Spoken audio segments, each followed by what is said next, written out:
Igniting, inspiring, and evoking the fire within. One, I think, from a religious point of view, from experiencing different culture in places like Abu Dhabi and Malaysia, going to different mosques with different traditions than we're used to. That was very fascinating for us. And then being in India was very fascinating, just to see so many people living a lifestyle of a struggle, really, of poverty and begging for things, and it was just really eye-opening. Being able to see all these places. I had never been to Asia before, never been to the Middle East before, and just being able to hear languages other than just, French or Spanish or Italian, and being able to see people in clothing that's different, eating food that's different. Not that I was really super adventurous in the food front. I was made fun of because I would eat a lot of Nature Valley bars. But, keep it safe. Just seeing everything, and just being exposed to it, which was just really, really special moment. Grandpa Jim, I never met Grandpa Jim, but I heard he's very handy. And he used to say, measure twice, cut once. And she always told me to listen twice and speak once. So I think that's always something I carry along with me. You always need to listen. And my friends always make fun of me because I'm so observant. But I think listening goes a long way, and it always reminds me of who I am. I look in the mirror here. I look in the pond. Simba sees Mufasa. I see my mother, and it just inspires me to continue on in her image and just remember who I am deep down. I'm the same person. I have the same values that she instilled in me. The same inspiration, the same characteristics, the same goals in life that we had. We're very similar people, and just that line, remember who you are.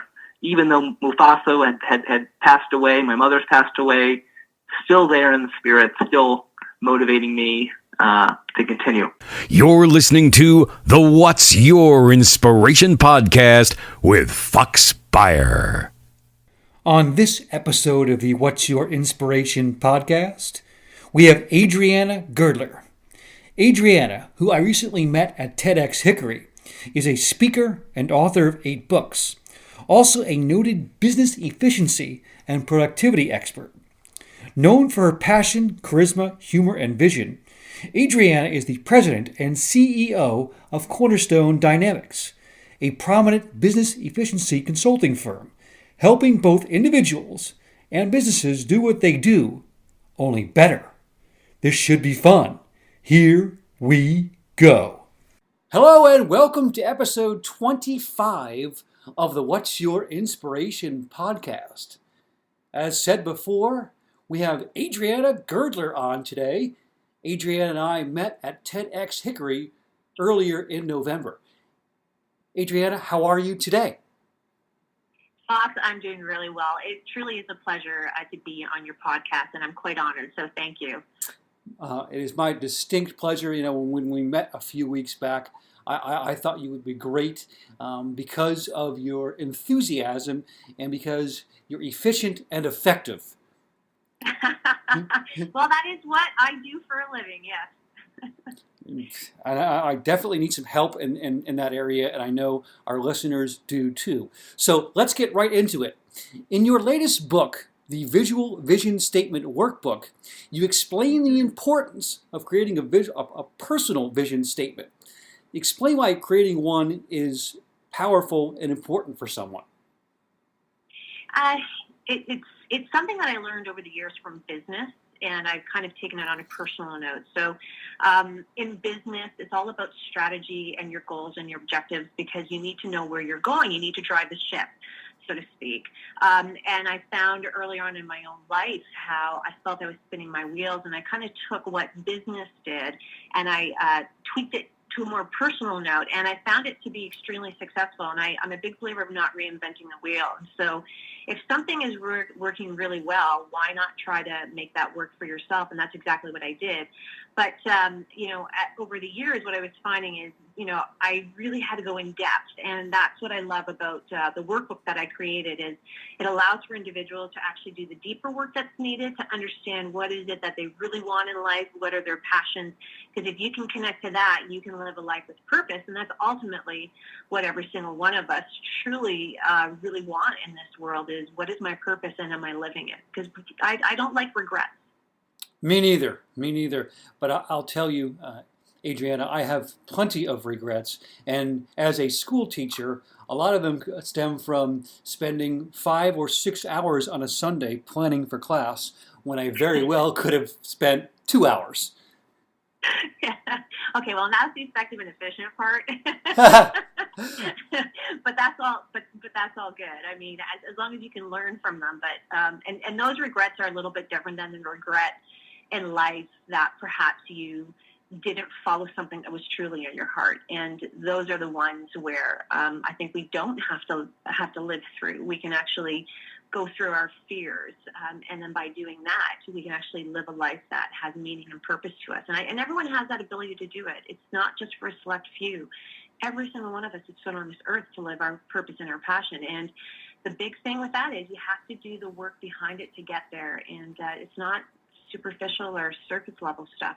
And the workbook that I created is just something that I use with myself and other individuals, but also with corporations to get them really deep into what is it that they're about. And it's just a really lovely guide to allow to go step by step as to how do you figure out what your purpose and your passion is. People, if you are a reader, I highly recommend it because so many people, I think, and I can include myself in this, have taken a while to really find their passion. And a lot of times it scares me because you can fail at something that you don't want to do. Yeah, and I think you hit the nail on the head there. We look at other people around us, and I think even more so in today's day and age, I'm finding with all of the technology we have and how connected we really are. We really are very connected, more so than we were. We're globally connected. The connectivity is instantaneous. But with that connectivity, I think it's taken us away from who we really are. And we're putting on, I like to say, the act or the guise of, oh, life is great and grand. I mean, take a look at, Facebook posts, Instagram streams. Everything looks awesome. But if you ask someone truly, how are you doing? And they were to be open and honest, they'd probably say, well, I don't know. I don't know how I'm doing or what exactly it is that I want. And, there is this little bit of people feeling lost, I'm finding. And you don't have to feel lost. We're here, you just have to reconnect. And I think that's the thing. So it's shifting people's thinking of, instead of going outward to search for what they want, you're not going to find it outward. You have to do the inward search and go, okay, what is it that I want? And not get distracted by life and the busyness of it. Agreed. And as far as what I want, Adriana, is I want more answers. Next question. I want more answers because I want to be efficient and I want to find my passion. Some of us say pecans, others say pecans. Do you tend to say ought or should? Please explain. Okay, I ought, and I'll tell you this. I had a fantastic mentor of mine who, because I used to say should. I totally used to say should, and believe you me, the lessons that I have learned over my life are the ones that I now share. So I've been through all this. So this is not something that I've never been through. So I used to say should, and the analogy is this, and I hope when you say should, you should on yourself. Okay, I'm doing a little tongue in cheek here, right? And there's this negative connotation. It's either it's right or wrong with the should. Oh, I should have done that. I should have done that. Which means, well, what you did was wrong, or wasn't right, or could have been better. And I'm not saying not to challenge yourself, but there's this judgment, and it's the judgment that I'm asking people to stop judging ourselves so harshly and hard. And if you use the word ought, there's this neutrality to it. So, I ought to have done that. And it maybe sounds formal, but it actually neutralizes the thing so that we don't take it so hard on ourselves. Because I do find that we're our hardest critics. And if we're looking to move forward to passion and purpose, I think we have to stop judging ourselves so much and be loving and forgiving. And that's a real big one that you can do for yourself, is stop using the word should. Amen to that. I can see how regret, Adriana, works in that, in the word should. There's, I think, an implied regret to that. Ought, like you said, the word neutrality there just rings in my head. I love that, how you explain that. So thank you. Well, thank you. Absolutely, absolutely. Now, following question, you live your life being efficient. You want people to find their passion and purpose and then be efficient at doing that, correct? You know what? Yes, because I am an efficiency expert, a productivity efficiency expert. So I'm a big believer that, here's the thing: we don't have control over time. If I did, I don't know what I'd be doing. Not from a standpoint of changing careers, but I'd have magic powers, I think, if I can control time. we can't control time, so time is constantly ticking away, and I think that's where regret comes into play. Is time passes by and then people go, holy smokes, what am I doing? And that's why you hear sometimes a lot of people will quote unquote have that midlife crisis, or they'll wake up. I'd like to say they actually wake up and they realize, what have I been doing for the last X amount of years? And time and life is too precious to kind of let it just go with the flow without any direction or without any purpose that you particularly want. So, I believe understand who you are. Understand what is it that you want, not what other people expect from you, but what you want. Find that passion, connect with it, and if you can do it effectively and efficiently, because everything I do has purpose. And people always say to me, Adriana, how do you get so much done? And it's not a question of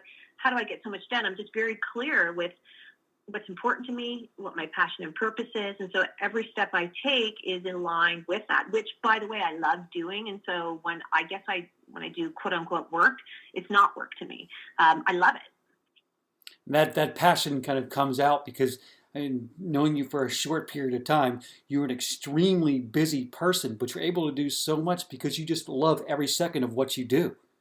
Exactly. And I think that's what people have a hard time with, because they're so busy with stuff that they don't like. And then there's this kind of misery that gets, associated with it. And then, depression can come into play with that too. And it doesn't have to be. I mean, my life is not quote unquote perfect, because I don't believe in perfection.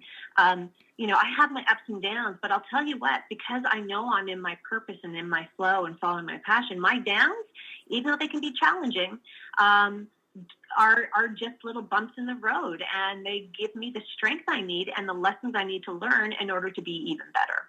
Got you. So bumps like moguls. Are you a skier, yeah. Adriana? Years and years ago when I was really young.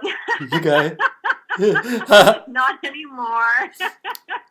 Me too. The older I get, the more I stop doing those things. Yes, the longer it was since I last skied. That's definitely what happened to me. The last time I skied, I remember wiping out at a mountain called the Greek Peak in upstate New York, and I look up and somebody on the ski lift says, "Hey, dude, nice wipe." Yeah. And it just hurts more now. It does. It's just a lot harder. It hurts more. Oh, I agree. Yeah, it's harder to get up. Yeah, of course, yeah. It really is. It really is. From looking at your website and a little video on your website, you showed people little ways you could make a meeting more effective. And you used toys. And it was one of your examples. Explain how some toys can make a meeting more effective. Yeah, for those people who work in corporations, they probably are rolling their eyes right now, because, meetings, I find now we're meeting more than ever, but our meetings are really ineffective.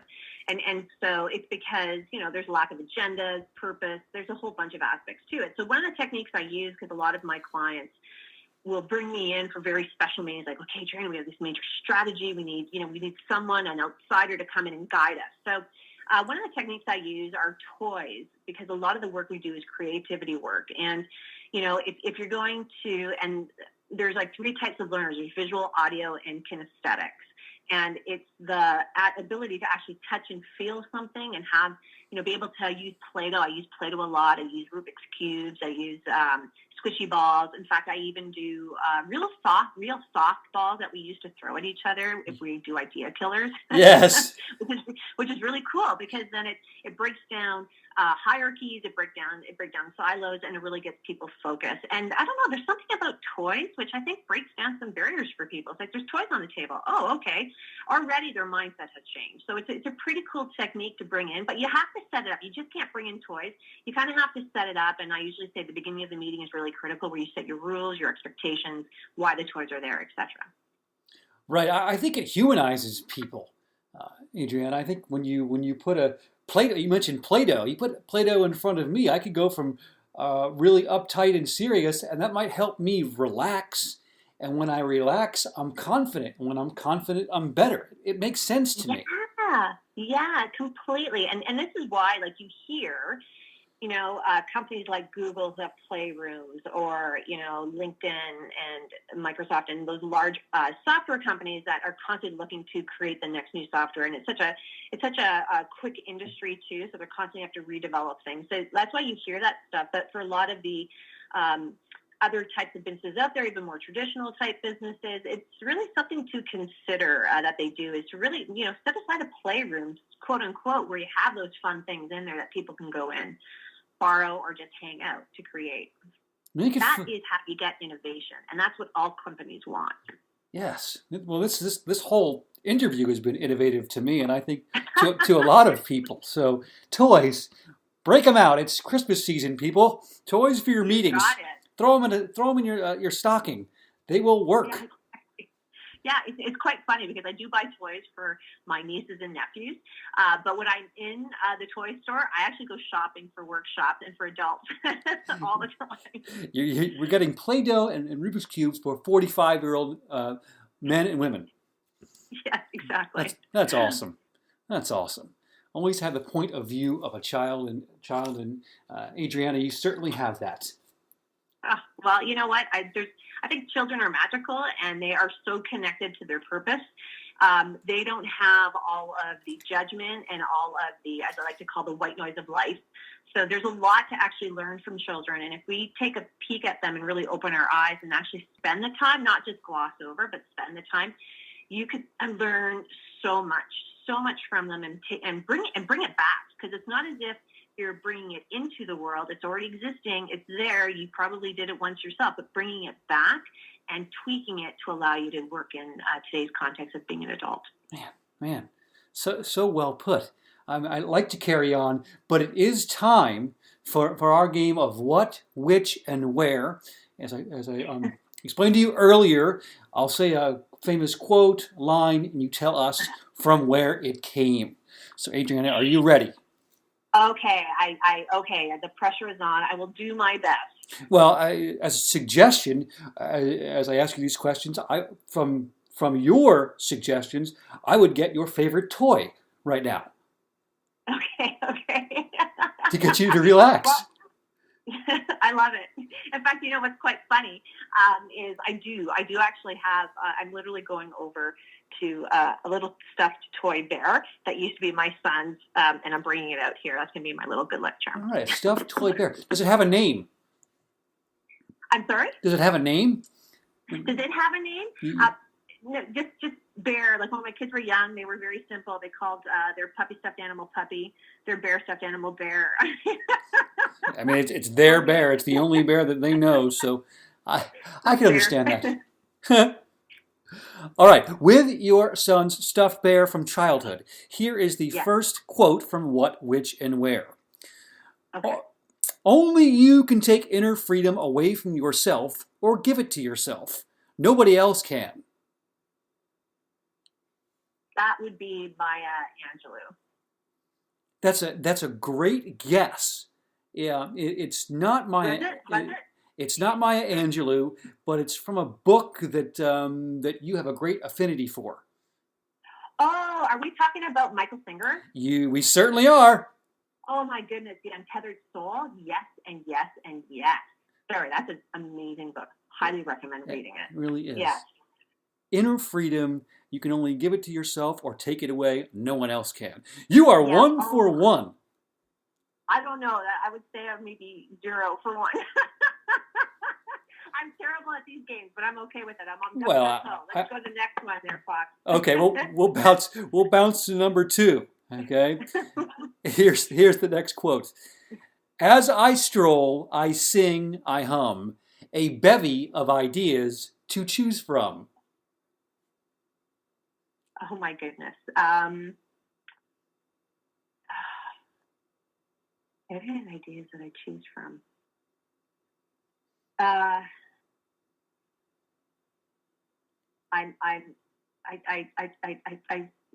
getting stuck on that one. I honestly getting stuck on. I want to say.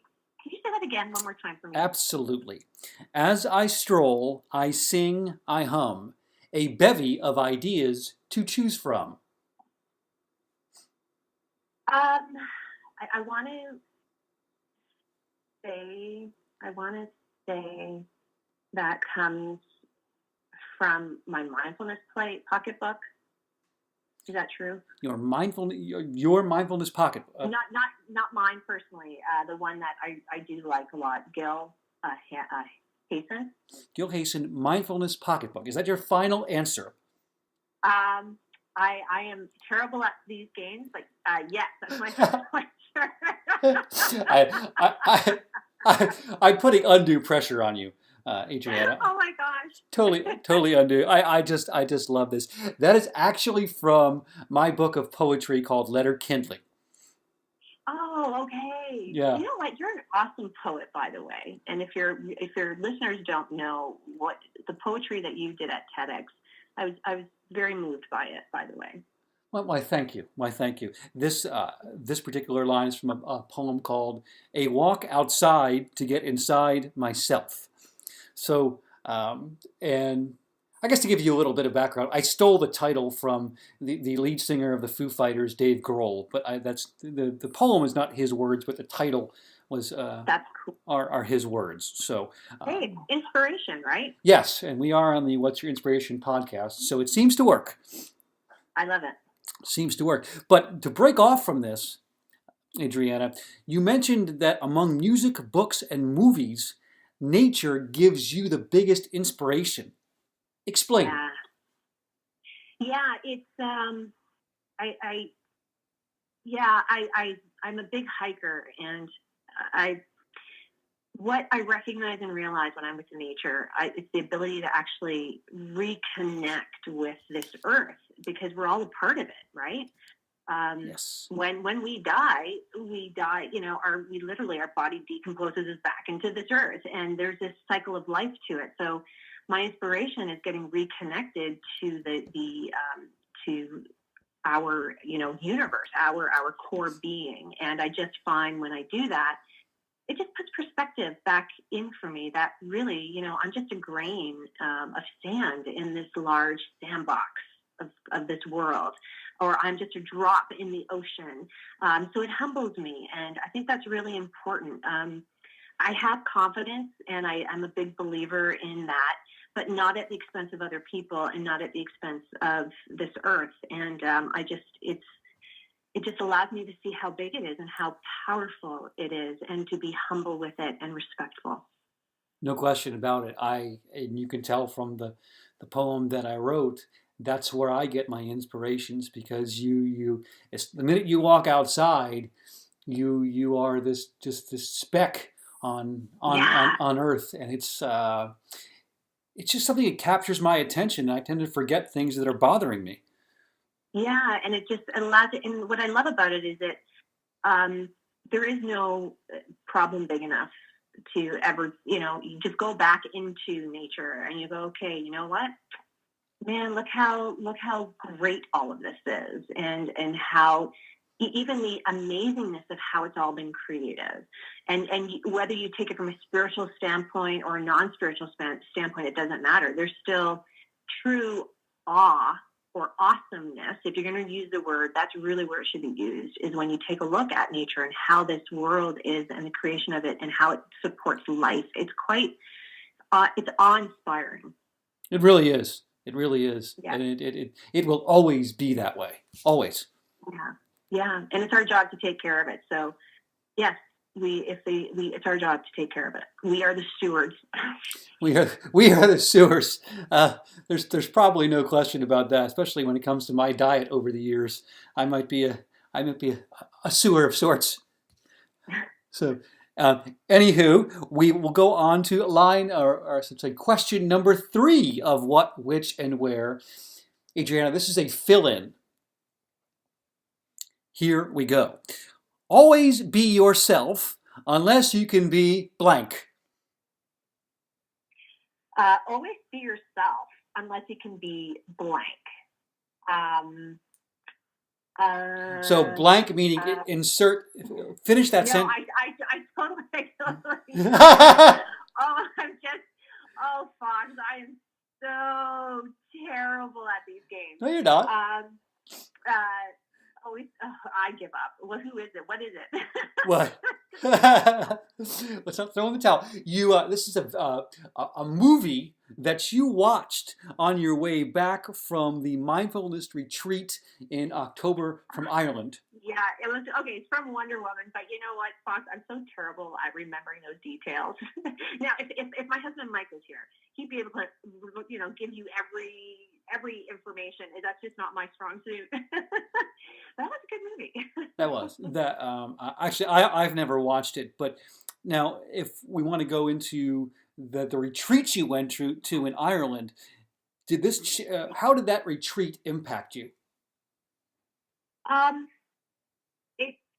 It made my mindfulness practice even deeper. So I have, and my spirituality connectivity even deeper. I've done other retreats. I've actually done a pilgrimage to Iona, Scotland, quite a few years back, and that was very powerful. Wow. But this mindful one was really cool because what I realized and recognize is I really take a holistic approach in how I do business. I'm very much a business person, effective and efficiency and productivity. I understand rate of returns, ROIs, and all the talk that needs to be done. But I also am a firm believer that we got to look at things holistically. You got to bring in other aspects. And so I just finished up some training at University of Toronto for mindfulness. So this retreat I went to was a lovely addition, and it just really solidified even more so how much I need to integrate mindfulness into the professional work that I do, particularly with corporations, because again, remember how we talked about reconnecting and having purpose and passion. Yes. That whole mindfulness aspect is just another technique and way to get people connected to it. So it deepened my practice, and it reinforced and made me realize, I'm going to start really purposefully bringing it into what I do. And I'm putting myself out there because some people look at that and go, mindfulness, huh? And it's like, no, if you want to be better at business, it's not just about the spreadsheet and the bottom line. It's about, we got to look at things from a mindfulness perspective as well as an efficient perspective. So I may have to create a new tagline, like I'm the efficiency and mindfulness. Something out there. I don't know yet. Maybe this is the first time. Okay, listeners, you're hearing it here first. On episode 25, we've got possible change. I should say an addition to your. An addition, yes. for sure. So it was proper, and it was just an amazing group of people. There were 74 of us from 23 different countries. Wow. And it was, it was powerful just from that standpoint, and how through the mindfulness activities, particularly the day of silence that we did, I felt more connected to them through silence than I did through talking, which really was a big aha for me, because when you're really connected to yourself and you do that pre-work of really getting connected and being mindful, when we went into our day of silence, which was I think on the third day or fourth day, it was powerful in the most beautiful way ever. It was just unbelievable. So, and then that also sparked some interest for me. Maybe my next retreat is going to be like a 5-day silent retreat, which is hilarious because those who know me well, I talk a lot. A big adjustment. Oh man. Well, speaking of impact now and passion, we're going to learn more about Adriana now here. One of her passions beyond just business and productivity and efficiency is music. And from listening to your talk at TEDx, you, I guess, years ago you're basically coaxed into playing some music, and now it's become a great passion for you. Explain how that kind of came about.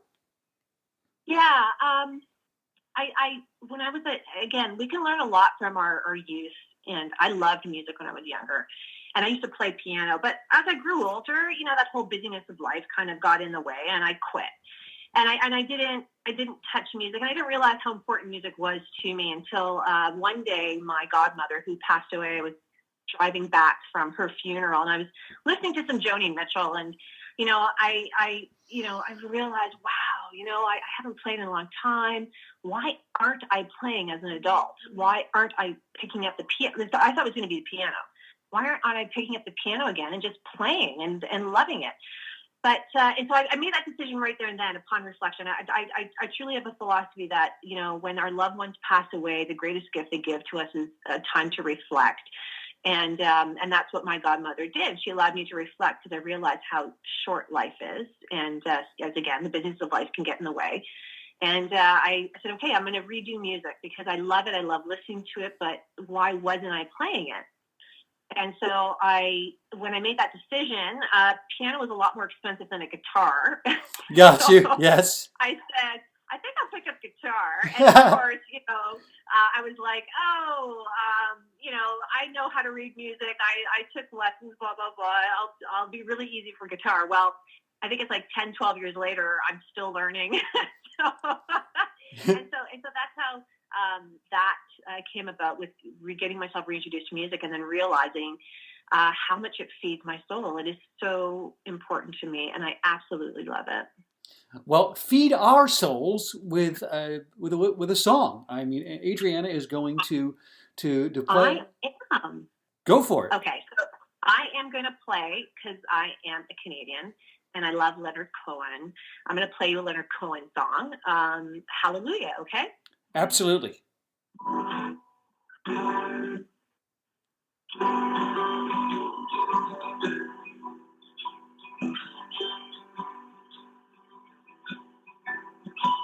Well, I heard the word, deep recall, the days of play, and it pleased the Lord. But you don't really care for music, now do you? Well, it goes like this, the voice of him, and a fall, and I made you live. That for King will sing hallelujah, hallelujah, hallelujah, hallelujah, hallelujah.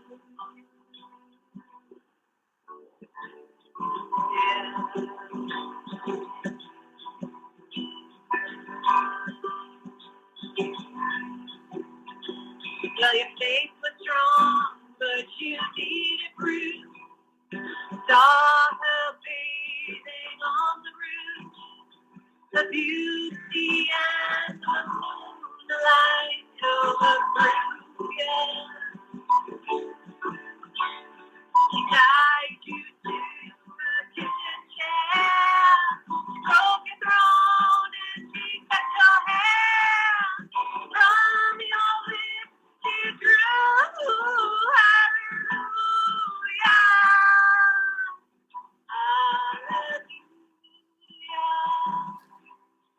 hallelujah,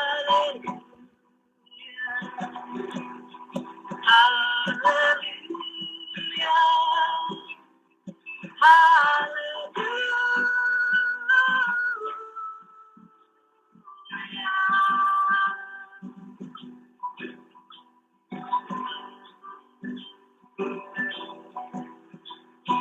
Baby, I've been here before, in the room, and I walked the floor. I used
How to shoot somebody who loves you,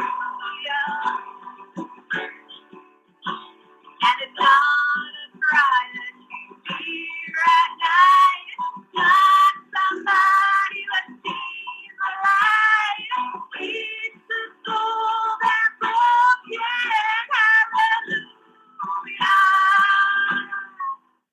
Hallelujah. Hallelujah. Hallelujah.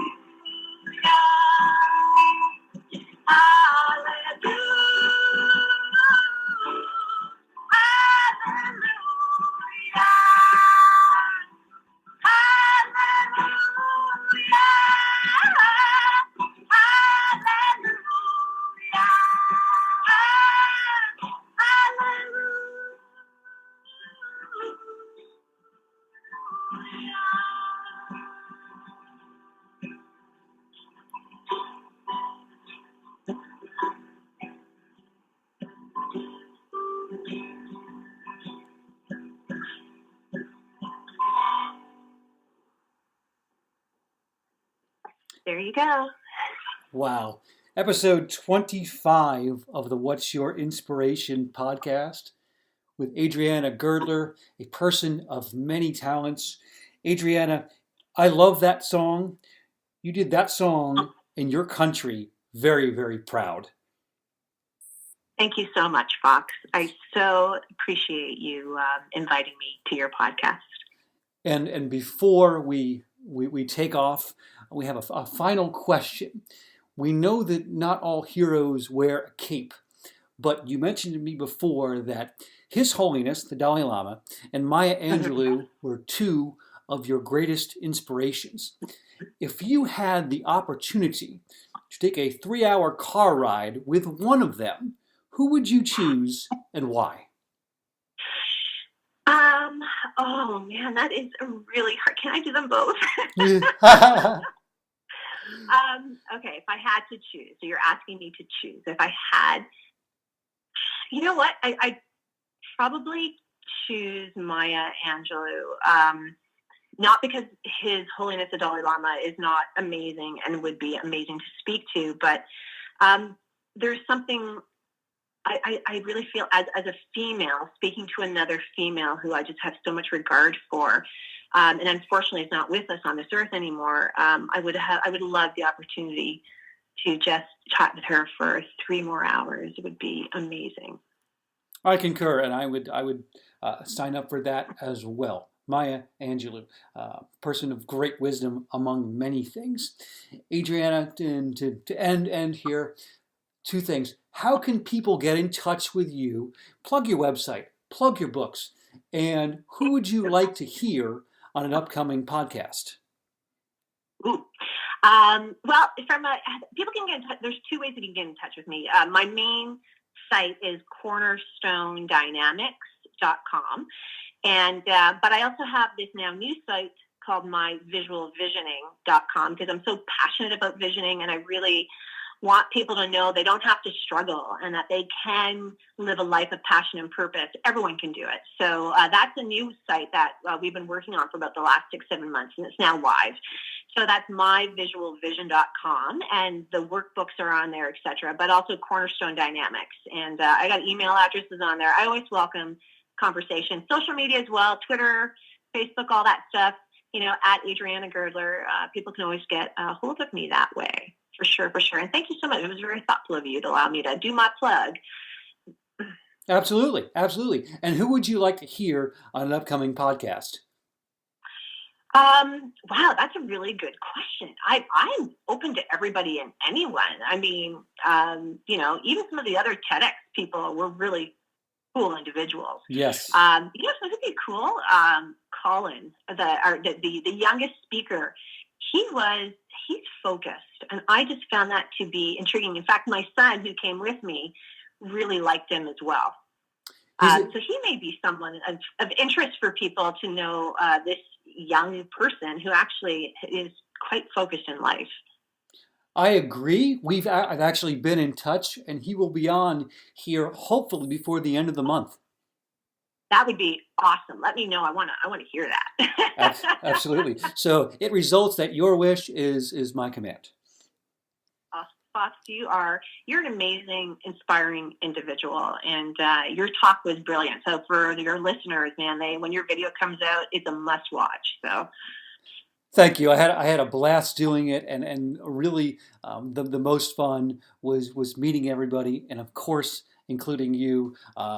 Just became more inspired. That was just an awesome weekend. It was brilliant. It was something I'll never ever forget.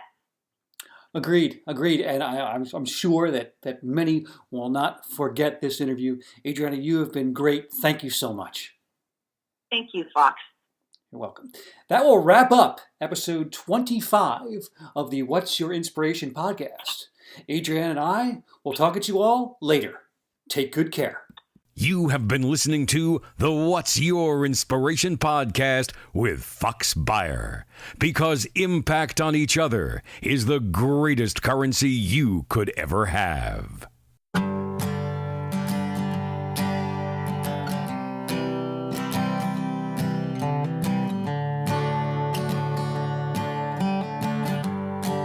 I depend on the harvest season. The living's good when my hands are bleeding, trimming bushes,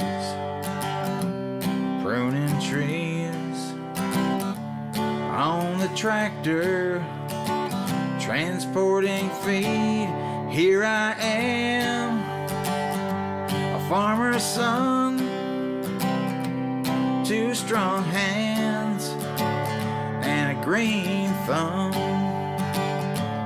Here I am, a farmer's son,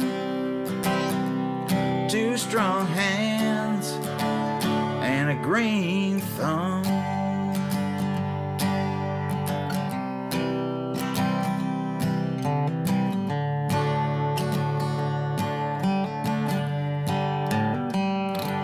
I grab a drink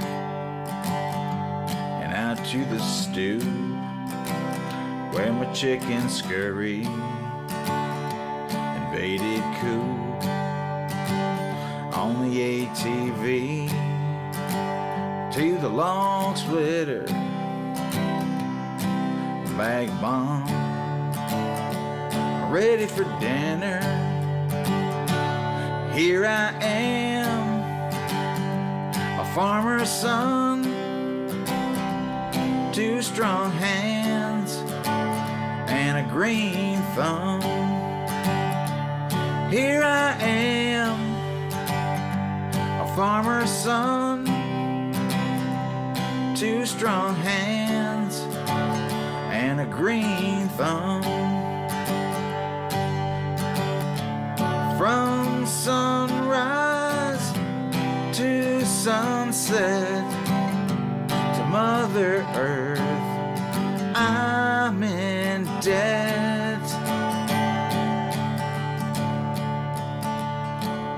Here I am, a farmer's son, 2 strong hands and a green thumb.